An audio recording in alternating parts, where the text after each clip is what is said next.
Viewers, এই ভিডিওতে দেখাবো কিভাবে আপনারা আপনাদের একটা পেজ ডিলিট করবেন। ধরুন আপনার অনেকগুলো পেজ আছে, তার মধ্যে থেকে কোনো একটা পেজ আপনি ডিলিট করে দিতে চাচ্ছেন। সেক্ষেত্রে আপনি প্রথমে আপনার ফেসবুকে ঢুকলেন, ফেসবুকে ঢোকার পর যেই পেজটা ডিলিট করতে চাচ্ছেন ওই পেজটা সিলেক্ট করে নেবেন। তো আমি এখান থেকে আমি যেই পেজটা ডিলিট করতে চাচ্ছি সেই পেজের ভিতরে চলে যাব প্রথমে। তো বন্ধুরা, পেজে সুইচ করার পর এখানে থ্রি ডট অপশনে একটা ক্লিক করবেন।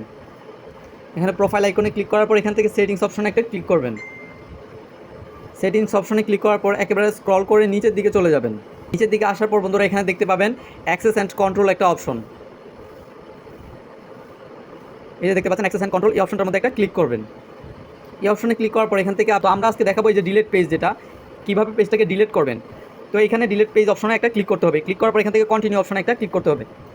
কন্টিনিউ অপশনে ক্লিক করার পর এখানে বলতেছে I spend too much time on Facebook. এইগুলো টেল আস হয়, এগুলো আপনার চাইলে দিতেও পারেন কিছু, অথবা কিছু নাও লিখতে পারেন। এখান থেকে আপনি কন্টিনিউ অপশনটার মধ্যে একটা ক্লিক করে দিবেন। তো বন্ধুরা, কন্টিনিউ অপশনে ক্লিক করার পর এখান থেকে আপনি চাইলে আপনার কোনো তথ্য থাকলে সেগুলোকে ডাউনলোড করে নিতে পারেন, অথবা আপনি এখান থেকে কন্টিনিউ অপশনে ক্লিক করবেন। আবার কন্টিনিউ অপশনে ক্লিক করার পর এখানে অবশ্যই আপনার পাসওয়ার্ডটা দিয়ে দিতে হবে। আপনার আইডির পাসওয়ার্ডটা দিবেন, দিয়ে এখান থেকে কন্টিনিউ অপশনে একটা ক্লিক করে দিবেন। তাহলেই কিন্তু পেজটা পার্মানেন্টলি ডিলিট হয়ে যাবে। তো আজকের ভিডিও ছিল এতটুকুই। ভালো থাকবেন, এতক্ষণ সুস্থ থাকবেন। আল্লাহ হাফেজ।